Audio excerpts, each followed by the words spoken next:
পাকিস্তান তেহরিকে ইনসাফ আগামী ৫ই আগস্ট দেশজুড়ে দলীয় প্রতিষ্ঠাতা ইমরান খানের মুক্তির দাবিতে বিক্ষোভ কর্মসূচি চালাবে।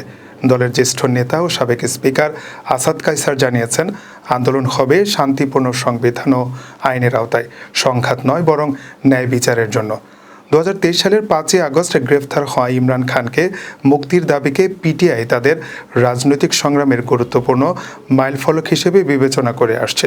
আসাদ কায়সার বলেছেন, ইমরান খানের মুক্তি চাইলে ১ ঘন্টার মধ্যেই তা সম্ভব, তবে তিনি কোনো আপোষ করবেন না।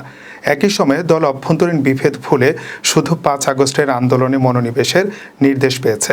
অন্যদিকে পিটিআই প্রভাবিত প্রদেশ খাইবার পাখতুনখোয়ায় মুখ্যমন্ত্রী আলী আমিন গান্ডাপুরের পদত্যাগ নিয়ে জল্পনা তুঙ্গে।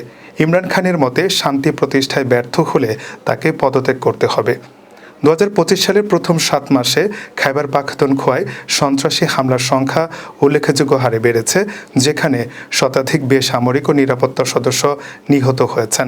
এই অস্থির সময়ে পিটিআইয়ের আন্দোলন দেশের রাজনৈতিক পরিস্থিতিতে নতুন মাত্রা যোগ করতে যাচ্ছে।